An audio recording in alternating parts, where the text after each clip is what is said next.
Hi, folks. Welcome to another episode of Film Study. This is Ken McKusick, and it's time for the very first defensive review of the year. We're going to look back at the first preseason game against the Colts, talk about the Ravens' defensive performance, which was really something. And here to do that with me is Qadry Ismail. Qadry, how you doing? I'm doing well, Ken. Thank you for having me on again. Always a pleasure. Always a pleasure to talk football. And anytime we can relate defense here to things that might have happened in that 2000 or 2001 season during the really glory days of the Ravens defense, it's always a lot of fun. And I appreciate you wanting to come on and talk some defense instead of necessarily offense, which I'm guessing would probably be your better choice of the two. It's interesting. As a football NFL analyst, you don't want to pigeonhole yourself and you want to look at the bigger portion of the game. And I think for me, doing it for going on 2 decades plus now, the entirety of the game, you better know. You don't want to just say, well, I'm a wide receiver and that's all we're going to talk about. I think I could point to certain wide receivers that are sitting in chairs currently on various productions that would fall into that category, that they really don't feel comfortable talking about defensive linemen, say. Yeah, I think part of my journey from football player to analyst, but also, as a coach, I remember Clarence Brooks when I was actually coaching my son's team at Pattersonville High School, and I was trying to get the boys to understand footwork. And so we were down in Annapolis at one of the Ravens team practices, stadium practices, and Clarence and I were just having this conversation, and he was talking about how some of his defensive linemen over the years would just hone in on footwork alone, and that was like their biggest thing. They did not want to cross their foot over from one side to the other. And I thought about that. I was like, boy, that's kind of eerily similar to a wide receiver. Mm-hmm. When we look at releasing off the line of scrimmage, we're always trying to attack half the defensive back. And so when he started breaking it down, I was like, wow, this is similar to playing wide receiver. Sounds And so, like I pass started rush, connecting the basically dots. executing a half-man move there. Yeah, it's all about leverage. I think that's the biggest thing. It's whether you're pass rushing or trying to execute a stunt. You're just trying to put yourself in a position where you could gain leverage. I mean, this game is all about leverage, and the best you can do with your leverage is going to give you an advantage to win. All right, let's dive into it. Real comfortable night at the ballpark. We've had rainy a number of times in recent years, and we certainly had hot, but this was one of the most comfortable nights I can ever remember. And you've got to take pleasure in the small things as they come along in life. It was a beautiful night. A awful passing game for the Ravens, propped up by the run game, the defense, and the special teams. So we get to talk about the fun side tonight with the defense. Believe me, we just did the offensive notes. There is not a lot to talk about in terms of that offense out there on the field. And then, of course, we're not going to get through this without talking about the injury to Kone. Just an awful, awful injury, just the way it looked, obviously, on TV, but also in terms of now what we know about it and how long he's likely to be out. Yeah, I mean, it was a tough injury. In my eye, I had the vantage point of looking at it down the line, and you could just see where his foot got tangled up, and the MCL kept on bending, and the MCL stabilizes your leg from bending in, and I think the mass and the force of the play, it just kept on going, which I'm sure put the pressure on the anterior cruciate ligament, and now you are looking at a season-ending injury that for Kone I know is going to be a hard road back. But gosh, I know he's been on different podcasts and he's spoken about how he's had some tough challenges that he's had to overcome, and again he's going to be faced with another set of tough challenges with that knee injury. All right. Well, he definitely was part of what the Ravens were looking forward to in terms of the depth of at cornerback. They have significant depth at cornerback, but they do have an issue with it. And it's not a 2025 issue, in my opinion, Qadry. It's more of a 2026 issue because their top 4 cornerbacks look terrific this year with Alexander and Awuzie and Wiggins and Humphrey. They're really set for this year, and they have good backups behind that. It's really going to be a question of who can even make the roster with Tampa and JAD and the 2 youngsters, Longer Beam and Kone. Going into last night, we're 8 deep at trying to figure out what might be a 6-man cornerback room. But now I see a little problem for 26. I see 4 guys who are leaving the team more than likely next year. Alexander, Awuzie, Armour Davis will all be UFAs. And then the team has to make a big decision on Marlon Humphrey, and they'll either have to pony up money for a new contract or probably let him go. And that's going to be a tough. It'll be a tough contract for them to find room for, particularly if they can't get Lamar Jackson restructured. Yeah, I think the elephant in the room is the restructuring of Lamar Jackson, because that kind of will set the table for everything moving forward. And I think, for the rookies, obviously, you don't know until they actually get out there in the line of fire and, play some games and see how they adapt. But there's always free agency. There's always, room to look at who's next.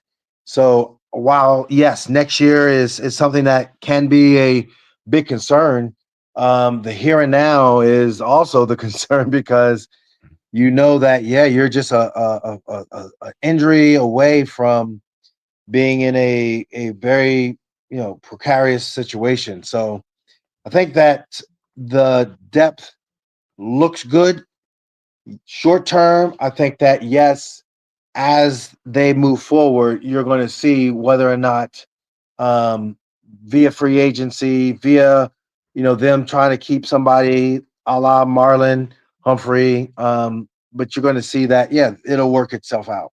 Okay. All right. You sound like a guy who only worries about this year's salary cap from the level of that response queue. And I'm not taking a swipe at you that way, but I like having I get it at all positions. Yeah. Yeah, I get it. No, I think that for whatever the reason, people get so caught up in like next year, and then they're like 3, 4, 5, 6, 7, 8, 9 years down the line. And I sit there and I scratch my head. I'm like, yeah, I get it and I appreciate it, but boy, you could have a flip of the script like real quick this year. Mm-hmm. And this year is what matters. And I think it was interesting when Steve Bisciotti did his interview at the owners meeting with John Harbaugh and Garrett Downings of their own TV production. Like literally, he was like, look, I know I normally am all into, draft capital and all that, but I want to win now. And I think for him to say that, it's a look, this is all about now proposition. This isn't about somehow, some way figuring out, draft capital and, what salary cap is going to look like. And if he's saying that, I know, the people that I've seen around town, normally they would get all caught up in that. But people are talking about now. And it is a Super Bowl or bust type of a roster. So, yeah, I think I've shifted my focus from being, okay, well, we got these young guys and how they're going to develop.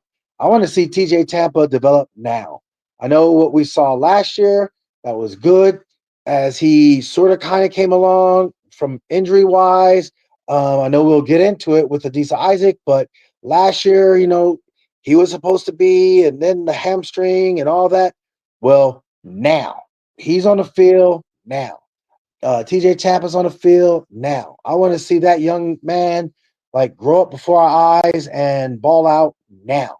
So next year will take care of itself. Okay, well, all for that, and Tampa would be a part of both solutions potentially if he could play well this year, obviously, because he can. That would certainly mean he's good for next year and one of their younger corners who would still be here. Let's talk about something that shows up and often gets discussed and not really in any detail, but um, defenses in the preseason never show their hand. Okay, and one thing you'll see, and I think there are multiple reasons for this, but there's very little variation in defensive package from play to play. They play base, they'll play a regular 3-4 base, and they'll play a standard nickel, 2 down linemen, 2 outside linebackers, 2 inside linebackers, and 5 defensive backs. But they won't give you any other package they look at in preseason. That's now been the trend for several years. They did pull out a few dime packages several years ago, I recall. It might have been under Martindale, or it might have been under McDonald. I'm not really sure.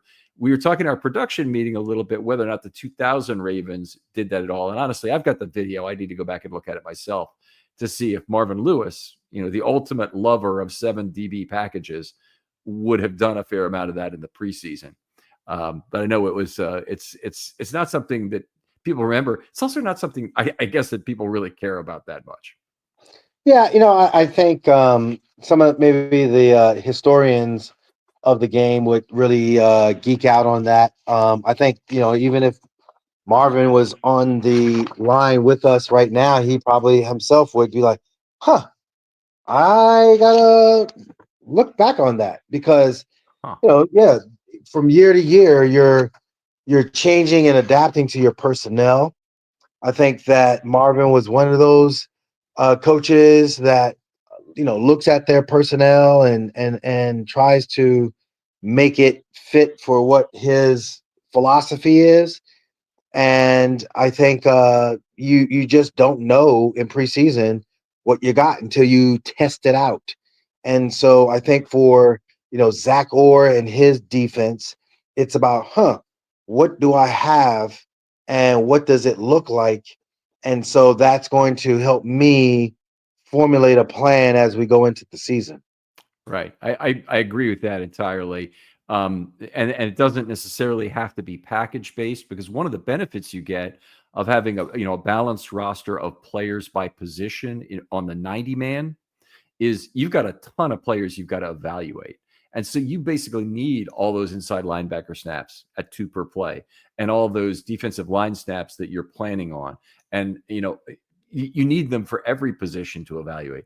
And you also don't care as much whether or not the player is slightly disadvantaged, because that's an opportunity to test them in a live fire environment where the outcome doesn't matter.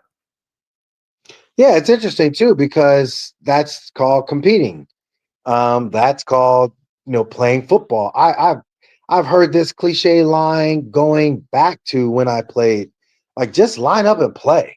And I'll be like, what do you mean? Well, you know what you mean when are you going to beat that DB when he's just in vanilla cover 2 or vanilla cover 3 or man to man? Are you going to win on a scheme if you are a D lineman? Like, are you going to do a TE or ET stunt, or can you just whoop your guy that's right over in front of you? Those are, the schemes. Sure, you want to, do the psychological warfare during the regular season to give yourself every advantage. But in the preseason, whether it be joint practices, whether it be individual practices with your team, inter squad, or if it is a preseason game, it's all about the competition and, like, drinking from the fire hose. How well can you assimilate information? I'm going to give you a lot. What does it look like? How well can you adjust and adapt? I think that rules the roost more than scheme and personnel. Yeah, great point there, by the way. And I asked a question of John last preseason because Atlanta had run a whole bunch of successful boot plays. I'll get to the punchline here very quickly.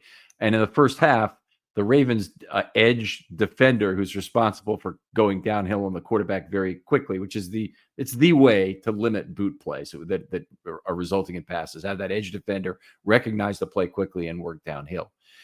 There's not much you can do except put that player in the position. Atlanta probably did the Ravens a favor to show them so many boot plays, 8 plays in the whole game, 6 in the first half, and to let the Ravens fail under those circumstances, and then finally get it right by the second half. They went 1 for 6 in the first half and 2 for 2 in the second half. So they did get it right at some point during that game. But the reason I thought the question was good was when you really want to evaluate, is a player figuring out what he needs to do on any particular play, that's really an individual responsibility as the backside edge defender to be the guy coming downhill on the quarterback who's naked booty. So I thought that was it was anyway, from that perspective, it's a reasonable play. But at the same time, John said, I'm not really worried about their fit in scheme. I'm worried about how they, play individually. To that point, I was out at the Ravens training camp practice, and it was the day where they didn't have the fans because of the potential of the weather.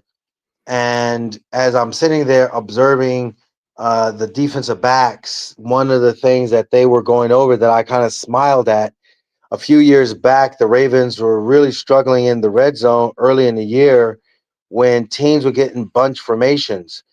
And in that bunch look, you can do a variety of things as far as route combinations. Well, when you're in the red zone and there's a bunch formation, you, as a defensive back, you're going to have to declare who's number 1, who's number 2, and who's number 3. At the same time, my responsibility, if I'm the outside defensive back compared to the defensive back that's right over whoever is setting the bunch, I need to be in what they call levels. If you are even with the defense, if you are even with your teammate as a defender, that means it's going to be easy to get picks on you because you're going to run into your guy when the bunch pass patterns are crossing one another. At the same time, if you're in levels, you still have to communicate and make sure that, hey, I have whomever is coming out. If it is the Y, if it is the Z, if it is the X, whoever is set on that line of scrimmage, or if it is the inside guy coming from in to out. And so when I was watching practice, they were meticulously going over that in the very beginning phases of it in the individual period.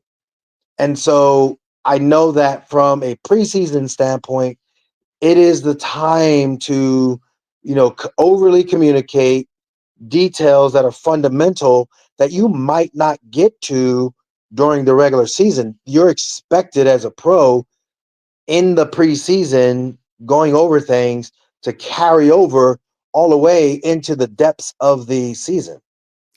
Great point, Qadry. And by the way, if there's nothing, probably, I think one of the big things, let me say this, about watching film after the fact is to watch pre and post snap communication.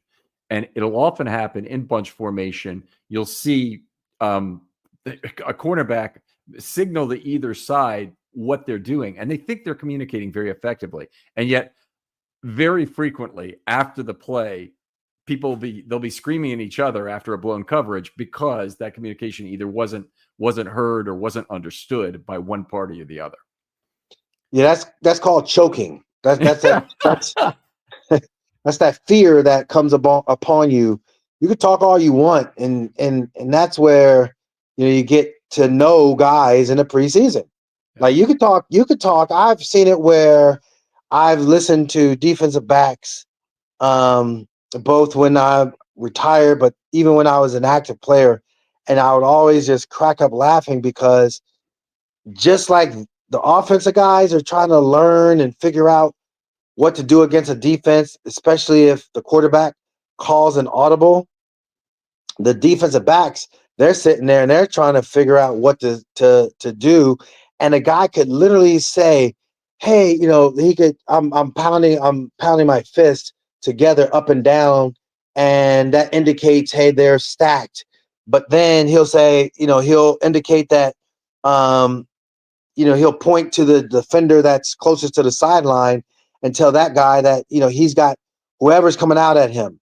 Well, the guy that's saying that, now all of a sudden, the guy over the ball, he's going to release off the line. He'll occupy and he'll take an outside release. Well, the guy that's stacked takes an outside release too. Mm-hmm. But then you are thinking, well, okay, my guy who's close to the sideline, he's got that guy. But then the guy that's close to the sideline, he's like, no, you got that guy because that guy is now number 2. I got number 1, but number 1 goes back in. Number 2 comes out. You have a miscommunication because you're so caught in the rigidity rather than playing football and using common sense. The first maybe 2 yards, you got to assimilate so much information and then stay true to your keys. And it is easier said than done when you're sitting there on the sideline or from yours and my kin vantage point when we're, 30,000 feet above looking down at them. But when you're in the thick of it, between the lines, that gridiron, guys' bungholes pucker up and their mouths get really cotton mouth. And they're like, oh God, I thought I had. And that's where you as an offense get the advantage over the defender. All right. All right, great stuff. Always love inside football. We get it from you whenever we get it from you, Q. Let's talk a little bit about deployment order in this game. Now, this is a big deal on the offensive line, but it's really a big deal at all positions because it gives you the best meaningful information about what the Ravens truly believe their depth chart to look like. It's not what the PR department put out, given a loose set of football operations rules that you always want to put the rookies at the bottom and, such and this, but this is really what the coaches truly believe. So on the out to start a cornerback, where on the outside they started with Tampa and Kone and JAD in the slot. JAD was also in there on the base defense. So Kone was the one who came in as the third cornerback when they had the nickel and moved JAD to the inside. There's an interesting thing about that because JAD, honestly, pretty significant role in this game to be playing a versatile inside-outside role. That certainly has to help his chance to make the team. So the more you can do is always been the mantra of guys trying to make the team. And for Jalen Davis, what is it? This is his fourth year in the league. Yep. And all those other guys that you mentioned are young dudes. Well, if I can show the coaching staff that you know what, you want some cornerback depth, let me go ahead and play slot. Let me go ahead and play, in the nickel. Let me go ahead and play on the outside. Whatever you need from me, I'm going to show you that you can rely upon me because that's how he's going to get on the field. And so I was very impressed with him in the OTAs as well as mini camp. But now here in training camp, he's kind of just going about his business. And so you throw him into the fire with regards to this first preseason game, and even in the joint practices, like he's showing up, and so keep showing up. That's all I got to say on that. Like keep showing up, keep showing your versatility, keep showing that when it comes to covering whomever, you're up to the task. I think we'll get to this a little later when we talk about some individual players, but I think JAD took a huge step forward in terms of making this team in the game for multiple reasons that I think are worth delving into a little deeper. TJ Tampa, definitely one of the unsung heroes of the game, and maybe he's sung a little bit because he did have 2 pass defense in the game, but he played all 80 snaps defensively, that's a hella long football game to be playing 80 defensive snaps.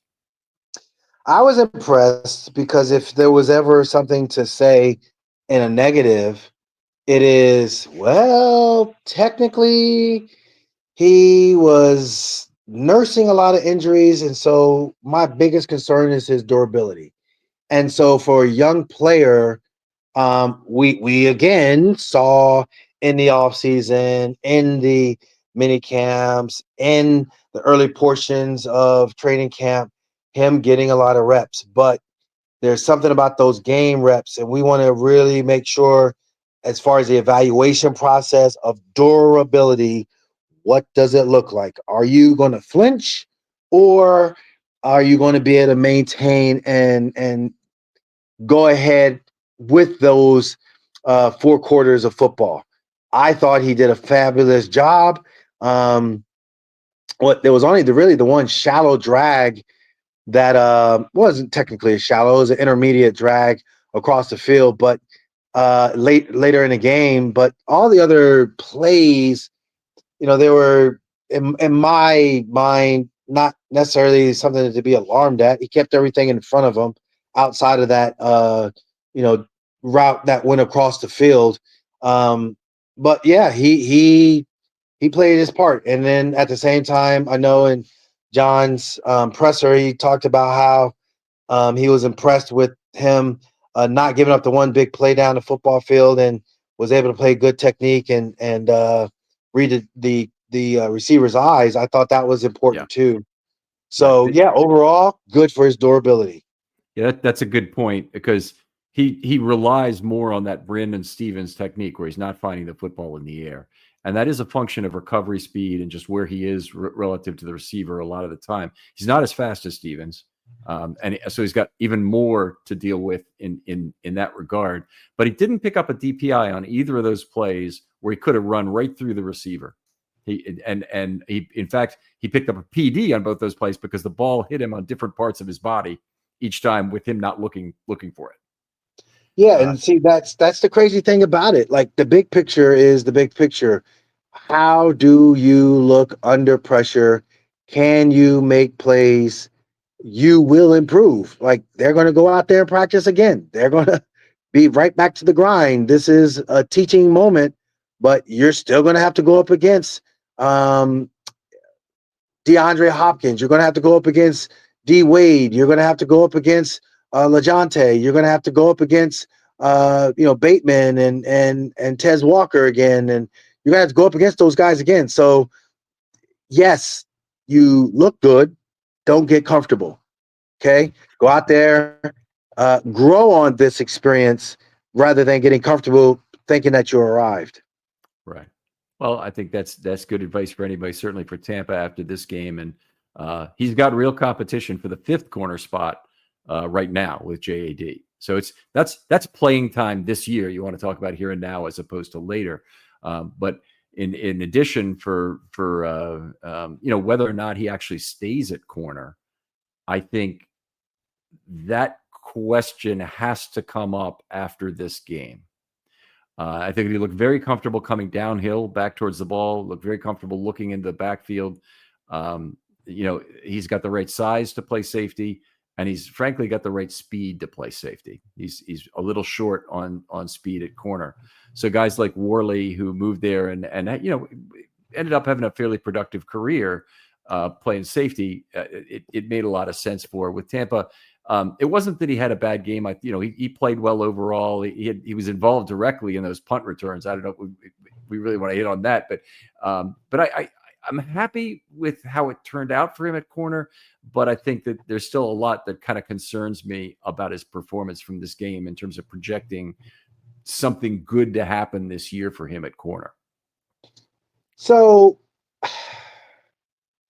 I'm going to withhold judgment because what I saw in, again, camp and what I saw in the offseason when they had allowed the media to view practices, he was going stride for stride with some fast guys. And the Ravens have some fast receivers.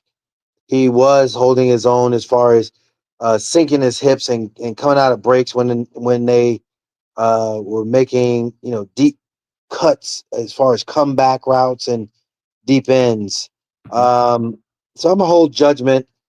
I know what you're saying, but again, the bigger picture of it all is where I'm going to sit back and be like, all right, we'll see. There's more. Again, that's the beauty of the preseason is that guys like him can continue to build his case of the why. And I think for the durability factor, the why, you check that box.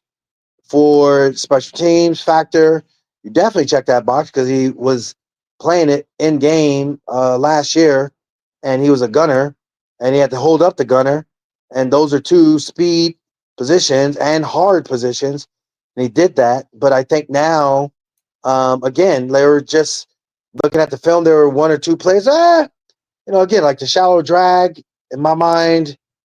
He probably could have played a little bit better leverage, but yeah, I don't see it where I'm pressing any panic button, nor am I trying to say he can't do it.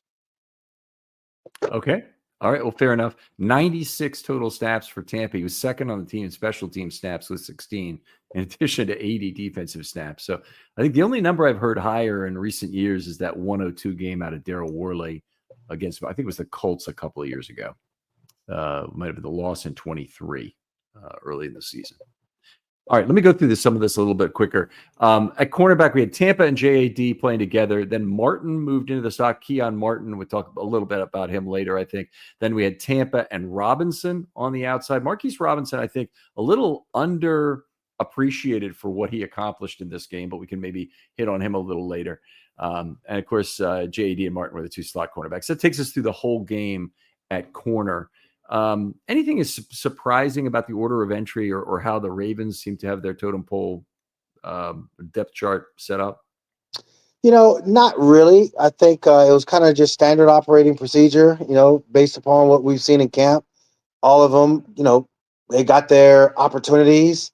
A little bit surprised that, TJ played all those snaps. But again, when you look back on it, you can see where, like, I'm watching a game and deep into the fourth quarter, and I was like, oh, wait, that's 2-7. Oh, wow, he's still out there. So, yeah, whether it be, I guess, because of Kone's injury, potentially. But then again, I don't really know if that was the game plan, regardless of the injury. But, yeah, I think if I'm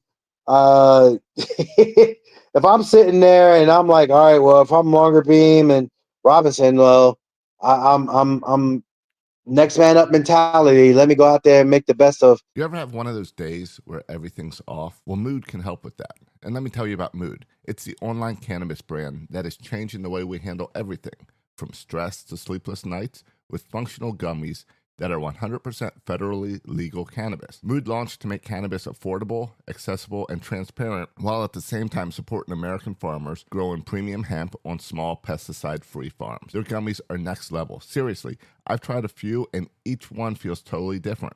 The Sleepy Time gummies, out like a light, immediately asleep. The Epic Euphoria, it's perfect when you just need a reset to feel good again. What makes them unique? Mood combines THC with herbs and adaptogens, so you get real targeted effects. You're not going to find this in your typical dispensary. And here's the best part. Mood ships discreetly to most states, offers a 100-day satisfaction guarantee, and right now you get 20% off your first order with the promo code RAVEN. Just head to mood.com. Find your perfect gummy and use the code RAVENS at checkout to save 20%. The opportunities that I've been given. Of course, Longer Beam didn't play. He's been hurt. He missed 2 critical days here this week between the joint practice and the actual game against the Colts. It's a setback for him, no matter how you look at it. And a guy who the Ravens probably had hopes could be a versatile inside-outside guy. So that's interesting, too, because the durability factor is what coaches look at if you can be dependable and dependent on. So there's a miss.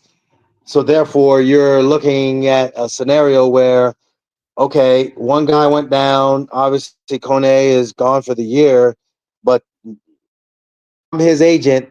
I'm like, bro, what are we doing? What do we need to do to show that they don't need to bring in other guys?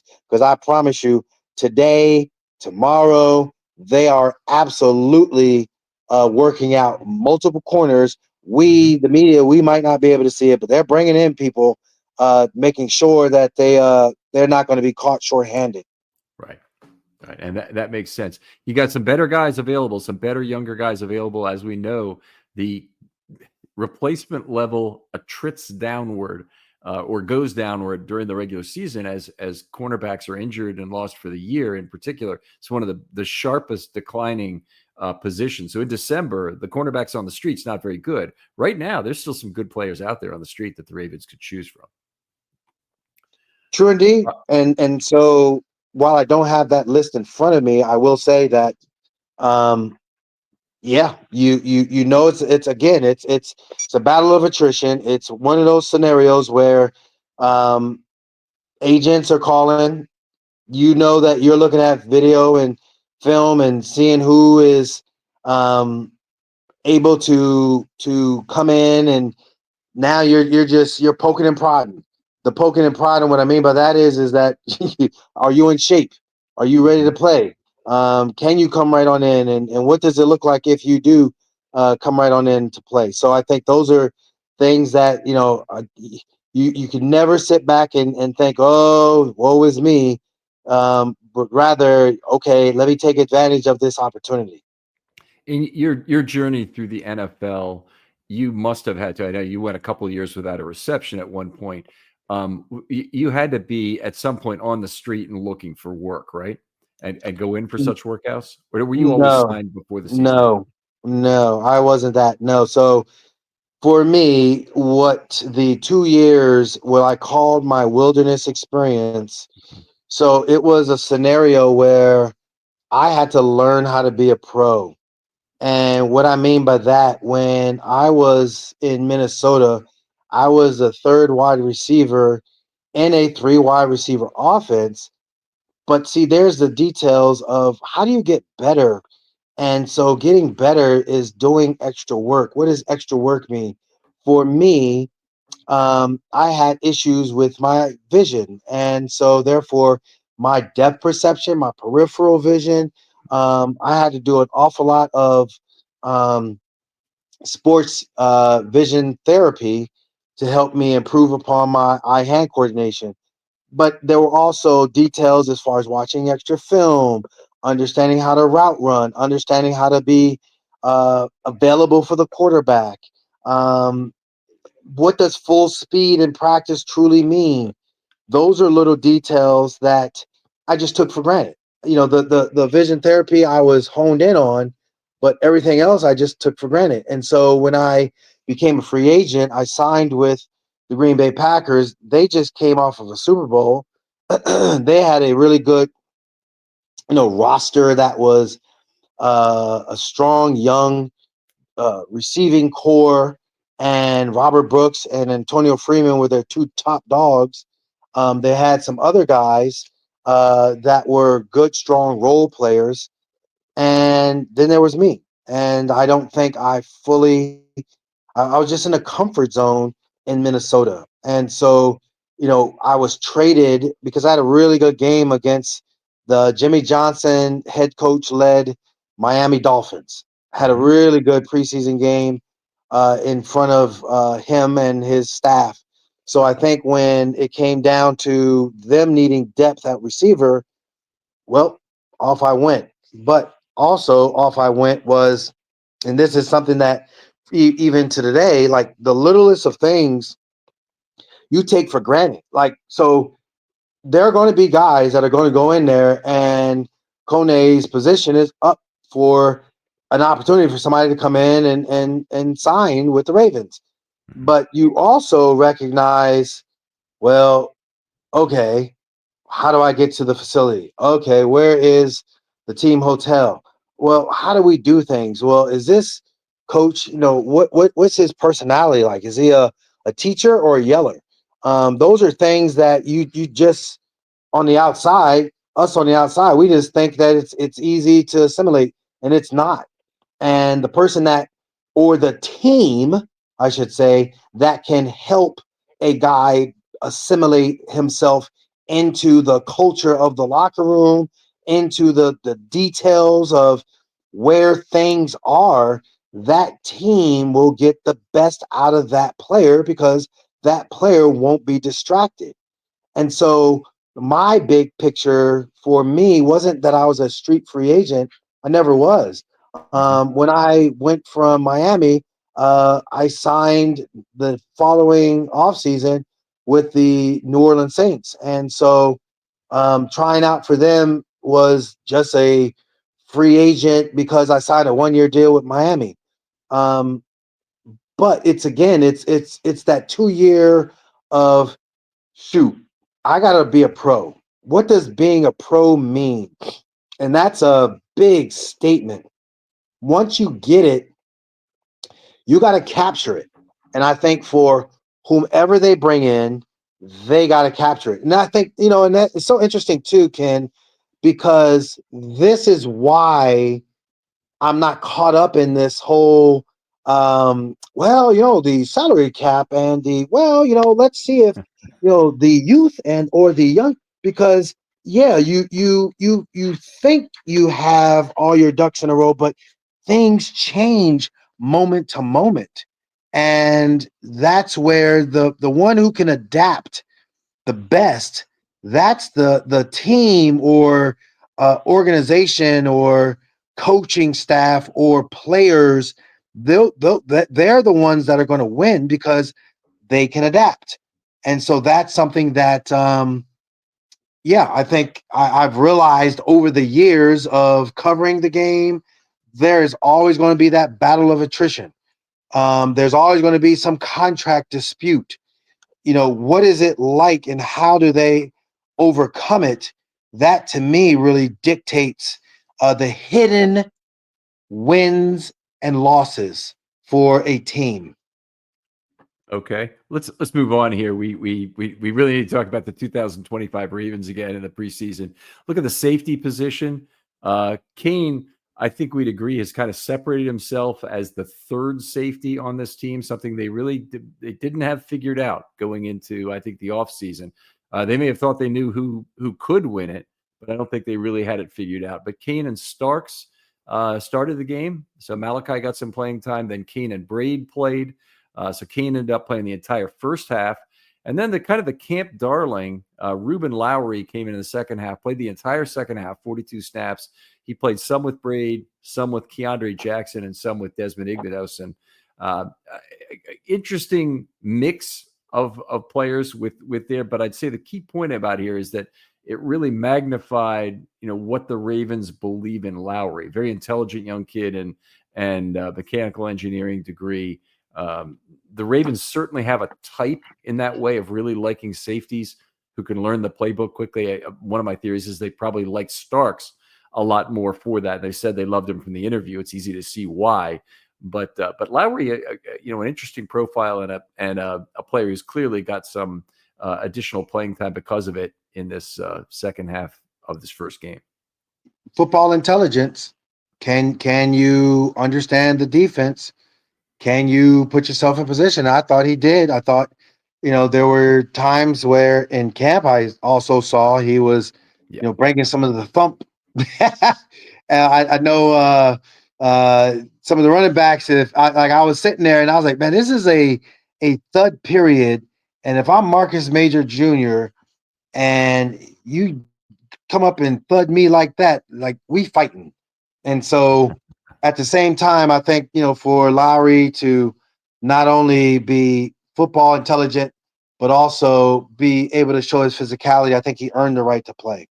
Yeah. So we got still a good roster battle going on. I think Kane has certainly made the team, but I consider it a real question whether Lowry or Braid is going to be the fourth safety or whether the team may actually find a way to carry five. They've got a little bit of variability there, but if they want to carry six outside linebackers, that might really make their safety choice one where they only have to keep four. So they've got some choices to make. That I know you don't want to dig too deep into the weeds on these general manager topics, but that's my bet. Don't call it meaningless. So no. I get what you're saying. Okay. All right, let's move on. Talk a little bit about the outside linebackers. Great first half from the big three, who two of them are in one of the legendary camp battles. This could go back to Kelly Gregg and Dwayne Missouri, for my money, the best Ravens camp battle of all time in that 2001 season. But David Ajabo and Adisa Isaac already are fairly engaged now in this. The battle is, what do you call it, duly joined or whatever it's called, but between those two, and they both had a sack within the first period. And meanwhile, Mike Green is looking like he is Gumby out there moving around on the edge and getting pressures. So very exciting time for the Ravens pass rush.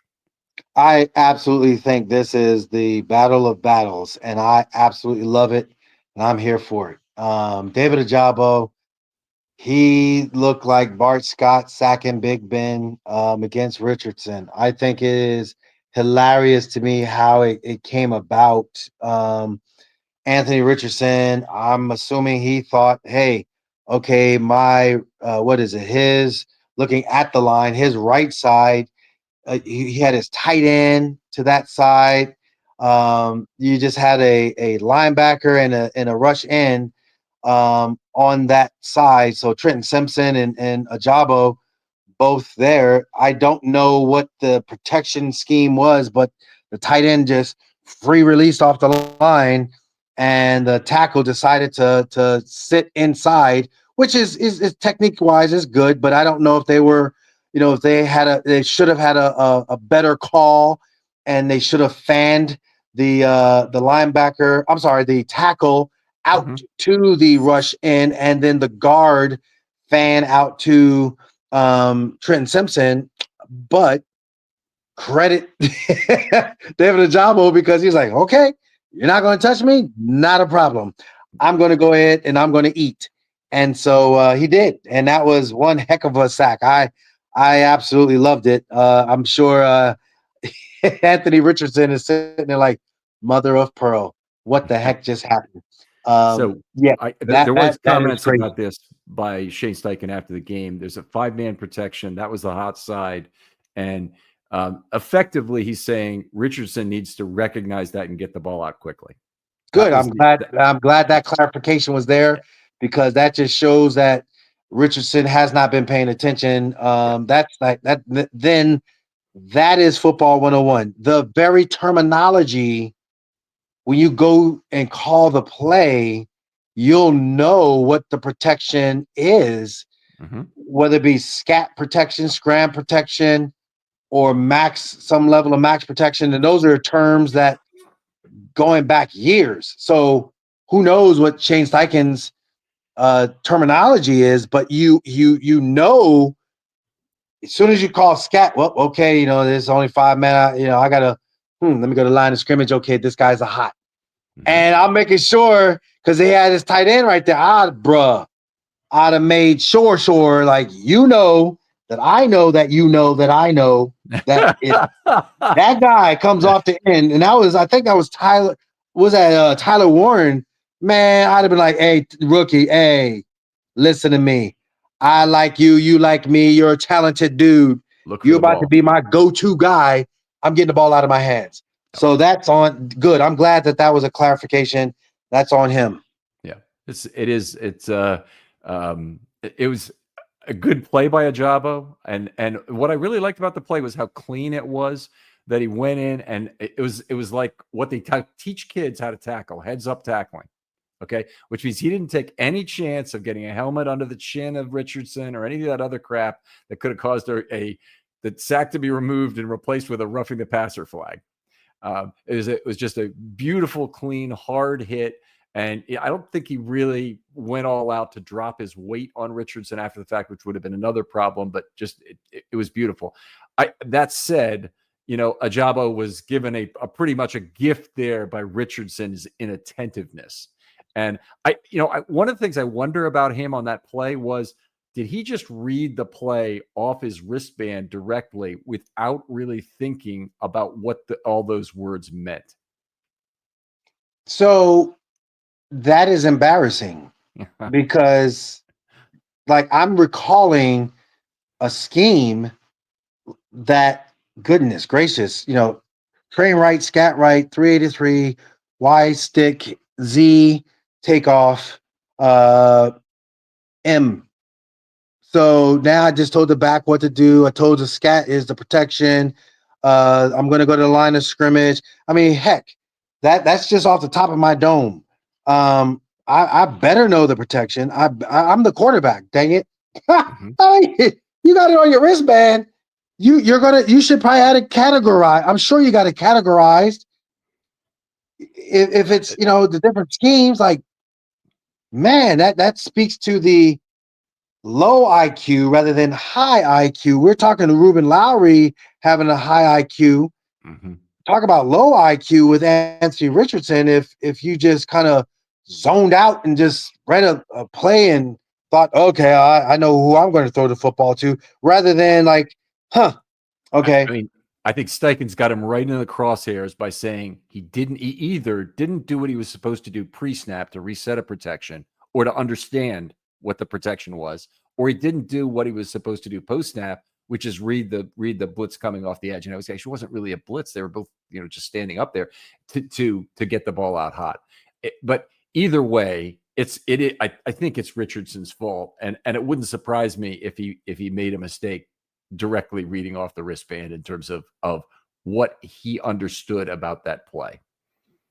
That's sad. It really is. That you're my quarterback, and this is preseason, and it's vanilla looking. That's not how you win over your teammates.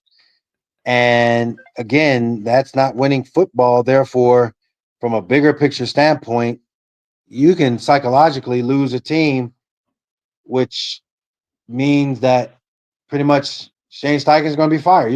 You're that one play can cost coaches jobs, literally. They have a real backup is. quarterback there in Daniel Jones too, so it could cost Richardson his job. I mean, Richardson is, he's a third overall draft pick at a point in the past. But this is, they've got an alternative. If Richardson does a few more boneheaded things like that, he could be literally outside looking in. Well, Daniel Jones wasn't much better, but you're right. He has way more quote unquote game time, real life experience of being in the fire and trying to navigate everything. Yes, I know money wise, they paid him more money. They paid him starter like money. So Anthony Richardson, in his mind, he boy, he better.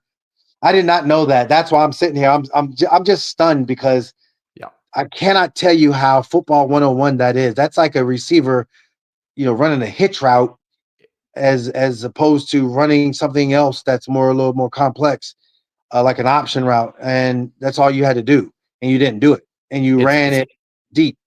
It's a basic line of scrimmage quarterback checklist item to understand that, whether or not you forgot from the whatever you read off your wristband was. It's something you need to know by the time that football is snapped. Period.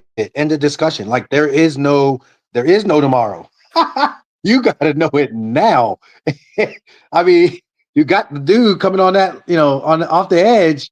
Like that's you hurt yourself. As a matter of fact, I think he injured his pinky or whatever, is something on his one of his digits. His pinky.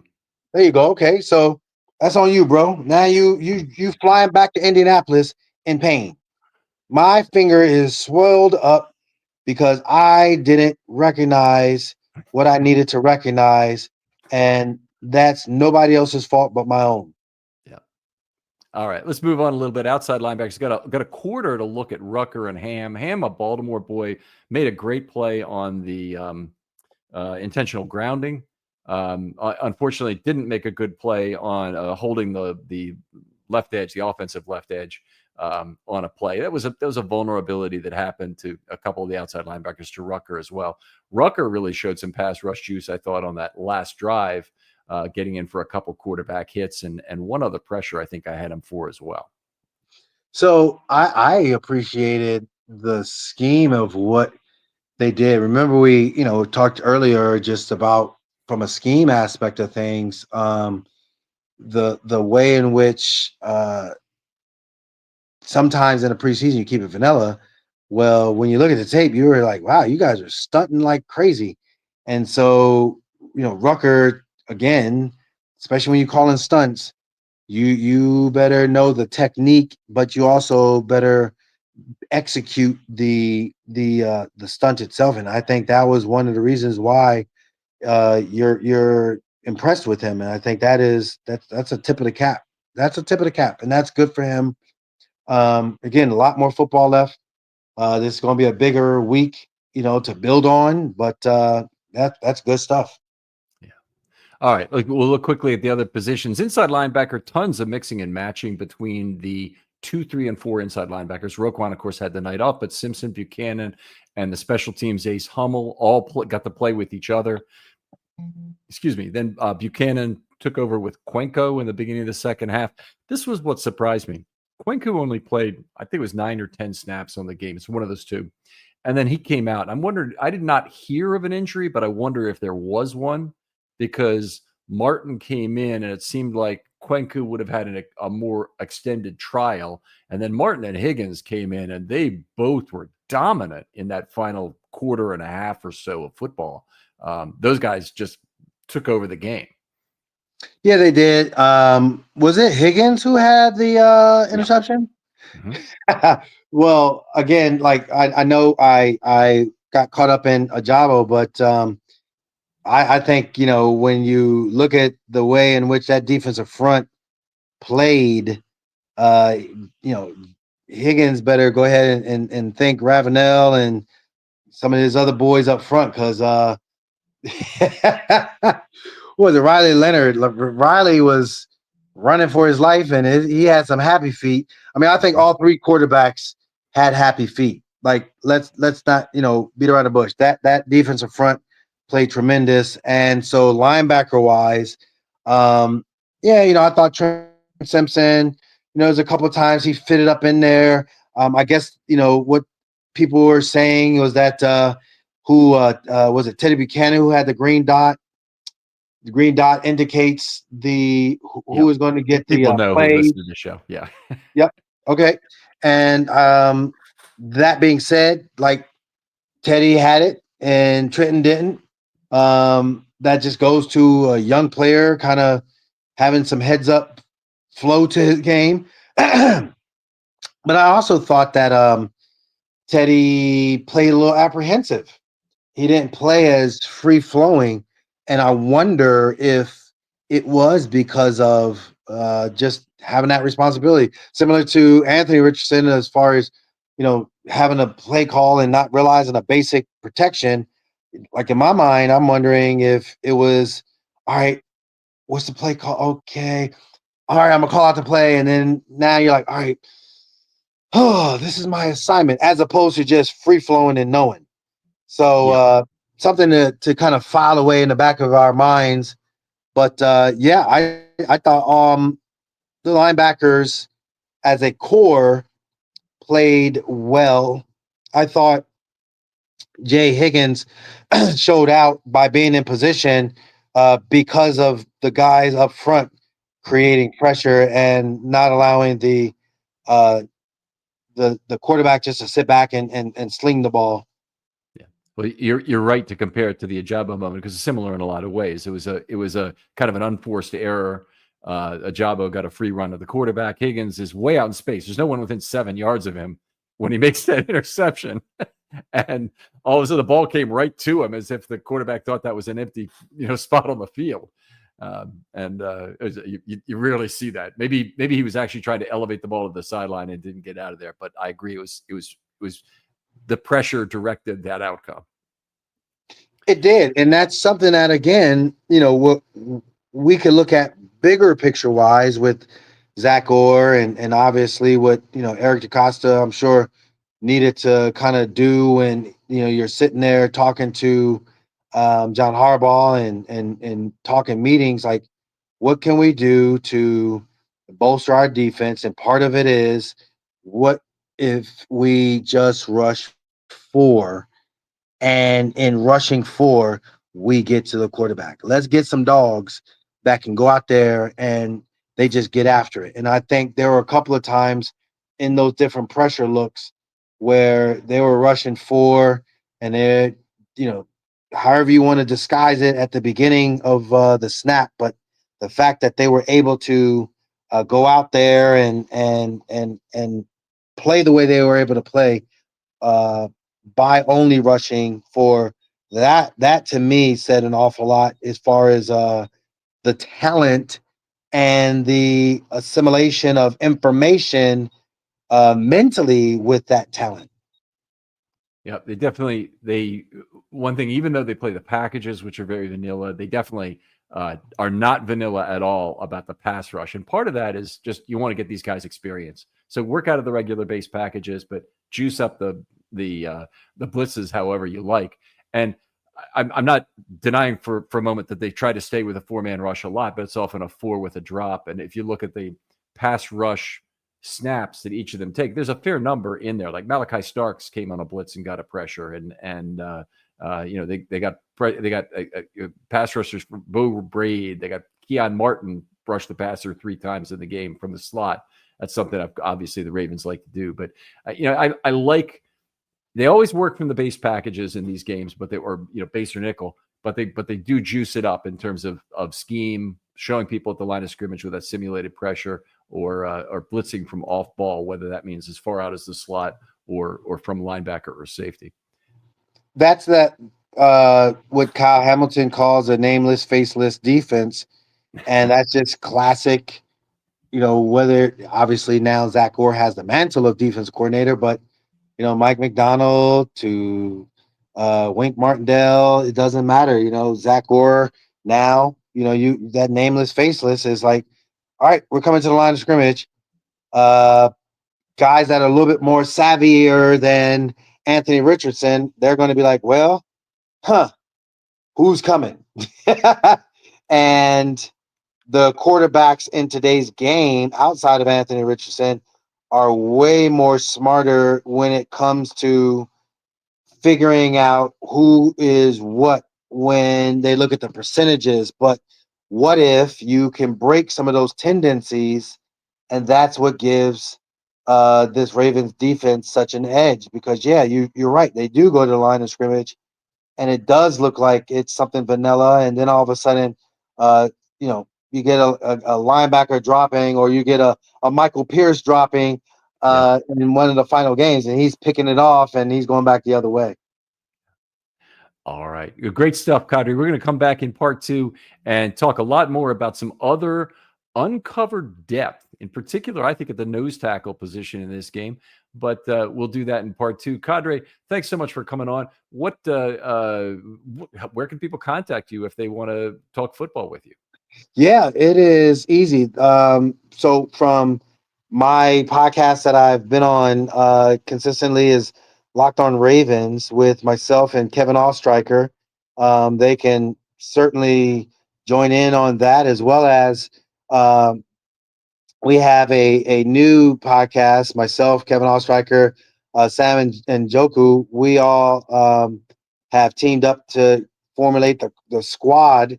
And the squad, we will break down every Ravens game afterwards, as well as we'll have we've been doing a weekly podcast. And those are places where they can check me out, as well as TV, WJZ, my Purple Pregame show. We technically, when there's a Ravens home game, we'll be out at Jimmy's famous Tailgoat. So come on out and interact with us, and it'll be a lot of fun. And you are I am Qadry on Twitter, right? I am Qadry Ismail, or I am Qadry?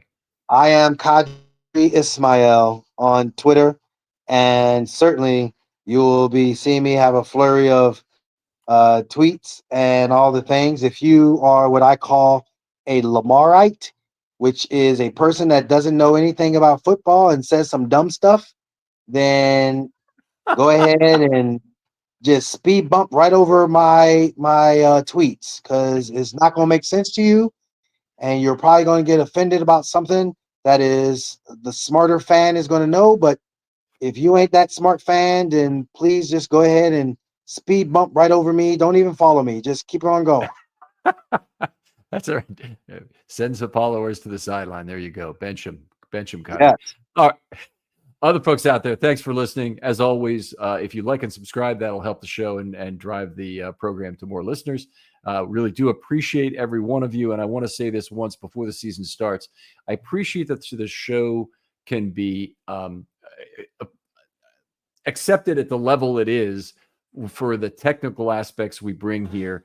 I really do appreciate that you guys are outstanding fans and analysts of the game in a lot of cases, and take the time to listen to this. It's much longer content. It's definitely a lot deeper, and I really appreciate you as an audience. And I need to make sure I do not take that for granted. Qadry, thanks a lot for coming on. Appreciate it, man. Thank you so much. And we'll talk to you next time on Film Study.